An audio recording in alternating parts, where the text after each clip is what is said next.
নমস্কার, আমি অর্পিতা। আপনাদের সবাইকে স্বাগত জানাই সেন চৌধুরী রান্নাঘরে। আজ আমি আবার একটা নতুন রেসিপি নিয়ে আপনাদের সামনে হাজির হয়ে গেছি। আজ আমি আপনাদেরকে শেখাবো খাসির মাংসের পেঁপে আলু দিয়ে পাতলা ঝোল। চলুন দেখে নেওয়া যাক আমাদের খাসির মাংসটা রান্না করতে আমাদের কি কি উপকরণ লাগছে। খাসির মাংস পাতলা ঝোল, পেঁপে আলুতে পাতলা ঝোল বানাতে আমার যা যা লাগছে, অবশ্যই খাসির মাংস, আলু, পেঁপে, এবং আমি খাসির মাংস যে চর্বিটা একটু আলাদা করে নিয়েছি। এখানে লাগছে আদা, রসুন, আমার এখানে আছে 1 চামচ জিরে, 1.5 চামচ ধনে, পেঁয়াজ কুচো, কাঁচা লঙ্কা, জিরে, কাশ্মীরি রেড চিলি পাউডার, হলুদের গুঁড়ো। আর এই রান্নাটা আমি করব সর্ষের তেলে। তাই লাগছে সর্ষের তেল। এবার আমরা ধীরে ধীরে আমি এগুলো মশলাগুলো বেটে নেব।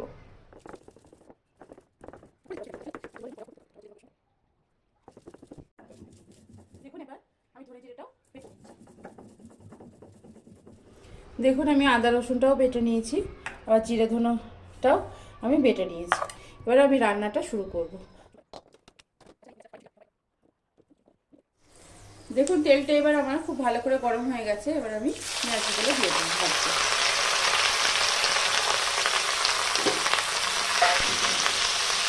পেঁয়াজটা তেলে দেওয়ার সাথে সাথে আমি এর মধ্যে একটুখানি নুন, একটু তাড়াতাড়ি হওয়ার জন্য হলুদ দিয়ে দেবো। নুন আর হলুদ দিয়ে দেওয়ার পর আবারও ভালো করে নেড়ে নেব।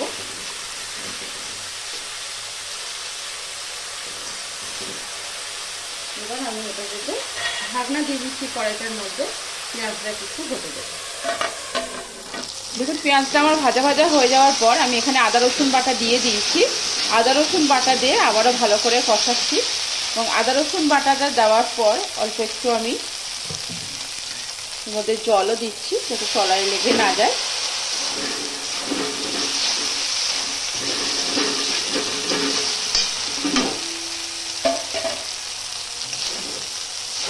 আমি এখানে আদা রসুনের কাঁচা গন্ধটা চলে গেলে তারপরে আমি বাকি মশলাটা আমাদের দিয়ে দেবো।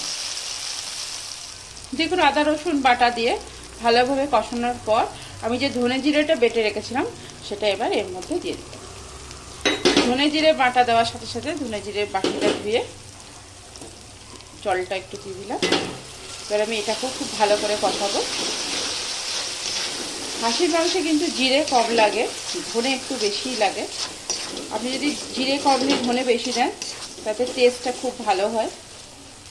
দেখুন ধনে জিরে বাটাটাও আমার মশলাটা দিয়ে, ধনে জিরে বাটা মশলাটা দিয়ে খুব ভালোভাবে কষানোর পর এবার আমি এক একে গুঁড়ো মশলা, মানে কাশ্মীরি রেড চিলি পাউডার, হলুদ গুঁড়ো দিয়ে আবারও ভালো করে কষাবো। মাঝে মাঝে একটু জল দেবো এর মধ্যে।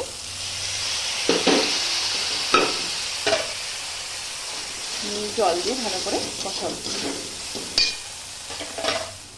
দেখুন মশলাটা আমি খুব ভালো করে কষিয়ে নিয়েছি।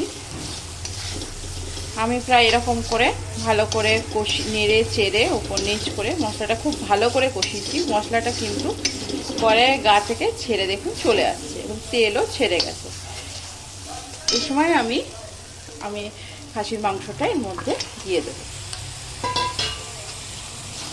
জানেন আমাদের এখানে না খাসির মাংস পাওয়া যায় না, লেখা থাকে মটন শপ। আপনি যাবেন মটন শপে, দেখবেন হয়তো একবারে বড় বড় যে ভেড়া হয় 17 কিলো 18 কিলো ওজনে, সেই ভেড়া, নাহলে দেখবেন আমাদের ওইদিকে যে রাম ছাগল পাওয়া যায় বেশ বড় বড় ছোট ছোট বাছুরের মতনই প্রায় দেখতে, সেইগুলো এখানে রাখে। আমাদের এখানে ভীষণ কম পরিমাণে পিওর যে খাসির মাংস সেটা পাওয়া যায় না। এবার এখানে একজন চেনাশোনার দোকান আছে, সে যখন একদম খাসি কাটে সেদিন ফোন করে বা হোয়াটসঅ্যাপে মেসেজ করে, সেদিন আমরা গিয়ে অল্প অল্প নিয়ে আসি। দেখুন মাটনটাকে আমি খুব ভালো করে আপনাদের সঙ্গে গল্প করতে করতে আমি খুব সুন্দর করে এটা মাখিয়ে নিয়েছি মশলার সঙ্গে।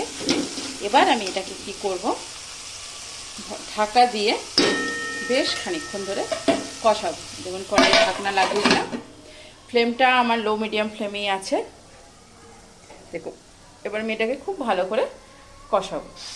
চলুন ঢাকনাটা খুলে দেখে নিই। খুব সুন্দর গন্ধ এসছে, তেলটাও ছাড়ছে আস্তে আস্তে। আরও কষাবো আমি, আরও কিছুক্ষণ, বেশ কিছুক্ষণ কষাবো।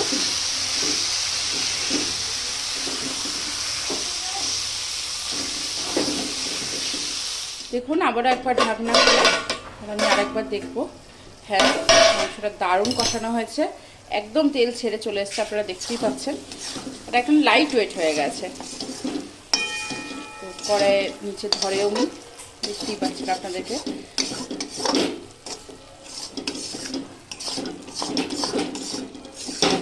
একদম ধরেনি, সুন্দরভাবে কষানো হয়ে গেছে।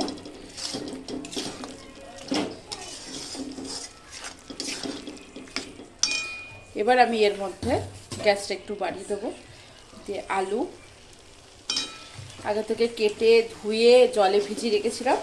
এমনি রাখলে তো জানেনই আলু পুরো কালো হয়ে যায়, দিয়ে দিলাম। আর পেঁপেটাও দিয়ে দেবো। আগের দিন আমি যে রান্নাটা করেছিলাম তাতে একটু পেঁপেটা দেখেছিলেন যেহেতু রং ধরে গেছিলো। আমি বলেছিলাম আমাদের এখানে পেঁপে খুব একটা পাওয়া যায় না, কারণ এখানে খাওয়ার খুব একটা চল নেই কাঁচা পেঁপে।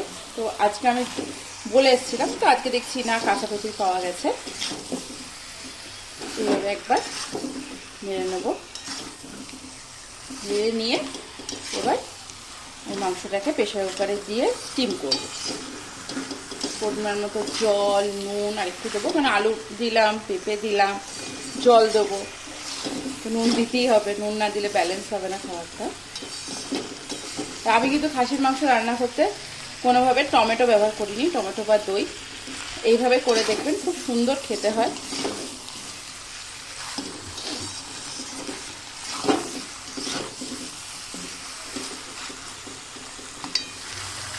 দেখুন তাও নেড়ে নিয়েছি খুব ভালো করে। নেড়ে নেওয়ার পর এবার আমি এটাকে প্রেসার কুকারে বসিয়ে দিই।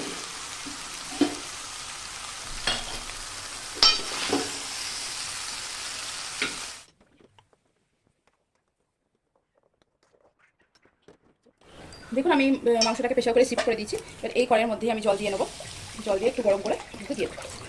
ভালো করে জল দিয়ে নেবো। জল দিয়ে নিয়ে যে কড়াইয়ের গায়ে যে মশলাগুলো আমার লেগে আছে আস্তে আস্তে আমি জলের সাথে দিয়ে নামিয়ে নেবো।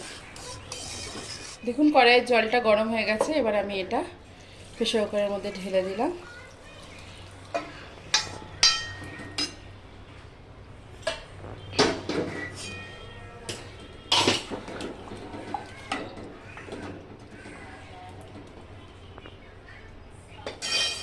ঢেলে দিয়ে আবার একটু নুন,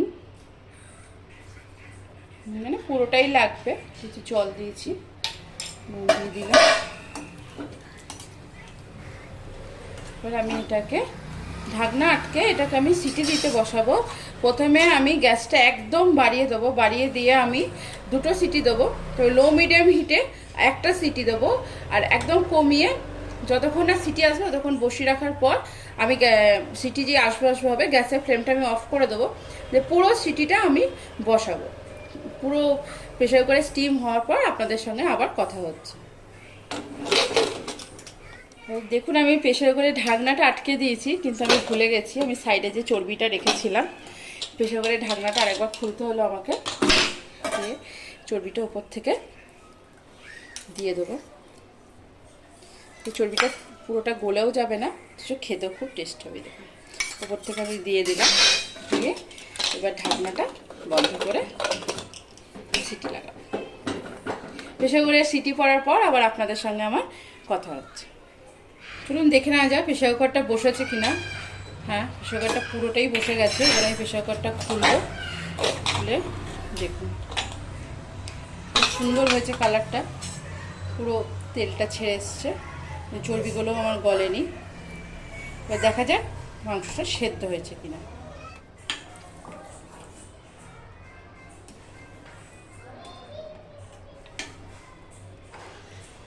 চলুন দেখে নিই মাংসটা সেদ্ধ হয়েছে কিনা। আমি এক পিসই তুলবো একটা প্লেটে আপনাদেরকে দেখানোর জন্য।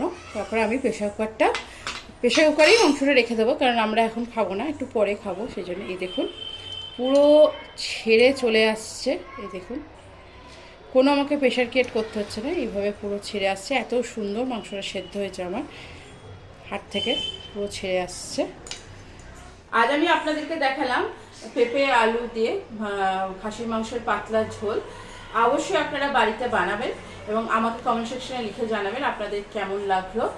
আমি খুব অল্পই তেল মশলা দিয়েছি, কখনই খাসির মাংস কখনই হেলদি নয়, তবু আমি বানিয়েছি যতটা পরিমাণ কম তেল মশলা দেওয়া যায়। তো অবশ্যই এটা বাড়িতে বানিয়ে আপনাদের কেমন লাগলো, আপনাদের অমূল্য মতামত অবশ্যই আমাকে জানাবেন। আর আমার চ্যানেলটিকে সাবস্ক্রাইব করে আমার পাশে থাকবেন, আমাকে অনেক অনেক আশীর্বাদ করবেন যেন আমি আরও আগে যেতে পারি এবং আমাকে আরও নতুন নতুন রান্না করার উৎসাহ দেবেন। অবশ্যই চ্যানেলটিকে আবার একবার বলছি, চ্যানেলটিকে সাবস্ক্রাইব করবেন, শেয়ার করবেন, আর যাওয়ার আগে অবশ্যই একটা লাইক দিয়ে যাবেন। আজকের মতো এখানেই, আবার পরবর্তী কোনো নতুন ভিডিও নিয়ে আবার আমি আসবো।